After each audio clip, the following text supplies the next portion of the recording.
কম্পিউটারের ভেতরে মানে পর্দার আড়ালে ঠিক কী চলে সেটা জানতে ইচ্ছে করে না?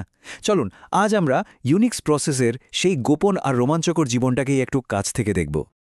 আচ্ছা, কখনো কি ভেবে দেখেছি আমরা একটা কম্পিউটার কিভাবে একই সাথে এতগুলো কাজ করে? একদিকে হয়তো গান চলছে, আরেকদিকে ফাইল ডাউনলোড হচ্ছে, আবার আমরা কিছু একটা টাইপও করছি। এই যে একসাথে অনেক কাজ করার ক্ষমতা, এর পেছনের মূল মন্ত্রটাই হলো প্রসেস। খুব সহজ ভাষায় বলতে গেলে প্রসেস আর কিছুই না, কম্পিউটারে যে কোনো প্রোগ্রাম চলছে সেটাই একটা প্রসেস। আর ইউনিক্স অপারেটিং সিস্টেমের জগতে এই প্রসেসই হলো কাজের সবচেয়ে ছোট একক, আর আমাদের আজকের আলোচনার আসল হিরো। সব কিছুরই তো একটা শুরু থাকে, তাই না? ইউনিক্স সিস্টেমে যত প্রসেস আছে তাদের সবার গল্পের শুরুটা হয় একটা বিশেষ প্রসেস দিয়ে। এর নাম হলো ইনিট। ওকে, আমরা সব প্রসেসের আদিপুরুষ বা প্রোরাডিটেল বলতে পারি। আর এই ইনিট প্রসেসের পরিচয় নম্বর বা প্রসেস আইডি হলো সবসময় 1। ভাবুন একবার, সিস্টেমটা চালু হওয়ার সাথে সাথেই ও জেগে ওঠে, আর তারপর লগইন স্ক্রিন দেখানো থেকে শুরু করে বাকি সব প্রসেসকে চালু করার বিশাল দায়িত্বটা কাঁধে তুলে নেয়। বলতে গেলে সিস্টেমের পুরো কর্মকাণ্ডের শুরুটা কিন্তু এখান থেকেই হয়। তো চলুন এবার দেখা যাক একটা প্রসেসের জীবনচক্রের জন্মপর্বটা, মানে কিভাবে নতুন নতুন প্রসেসের জন্ম হয় আর একটা বিশাল ফ্যামিলি ট্রি বা বংশলতিকার মতো কাঠামো তৈরি হতে থাকে। নতুন প্রসেসের জন্ম হওয়ার প্রক্রিয়াটা কিন্তু বেশ মজার। এর জন্য একটা স্পেশাল নির্দেশ বা সিস্টেম কল আছে, নাম ফোর্ক। যখন কোনো একটা প্রসেস এই ফোর্ক ব্যবহার করে, ও তখন নিজের প্রায় হুবহু একটা ডুপ্লিকেট কপি বা ক্লোন তৈরি করে ফেলে। এই নতুন কপিটাকে বলা হয় চাইল্ড প্রসেস, আর যে ওকে তৈরি করল সেই মূল প্রসেসটা হয়ে যায় তার প্যারেন্ট। ঠিক একটা পরিবারের মতোই এখানেও পরিচয়ের ব্যাপার আছে। প্রত্যেকটা child process get PID command দিয়ে নিজের আইডি জানতে পারে, মানে আমি কে। আর গেট পিপিআইডি কমান্ড দিয়ে ও জানতে পারে ওর পেরেন্টের আইডি, মানে আমার পেরেন্ট কে। এভাবেই কিন্তু ইউনিক্স সিস্টেমে প্রসেসের একটা বিশাল বংশতালিকা চলতেই থাকে। একটা প্রসেস জন্মানোর পর ওর জীবনটা কিন্তু বেশ বর্ণময়।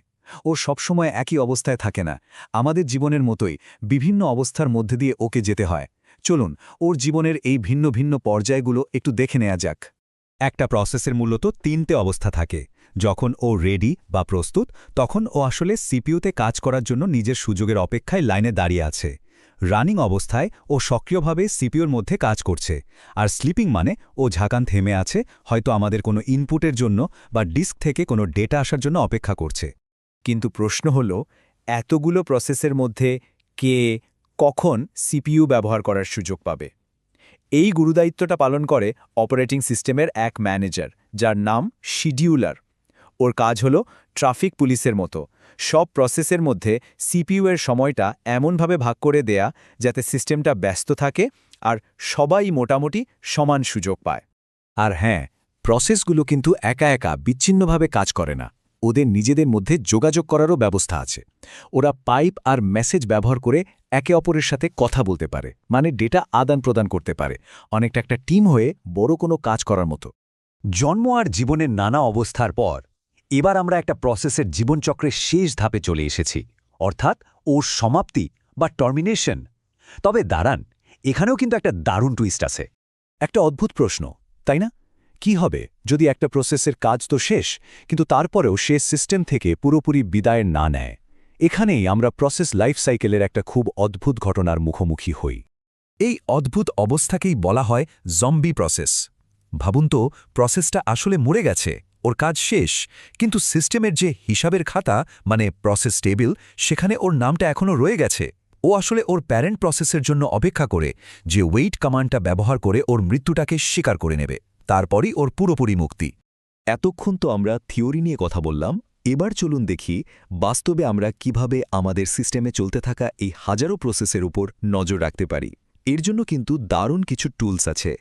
যেমন ধরুন টপ বা vmstat। এই কমান্ডগুলো চালালে আমরা সিস্টেমের ভেতরে কি কি প্রসেস চলছে তার একটা লাইভ ছবি দেখতে পাই।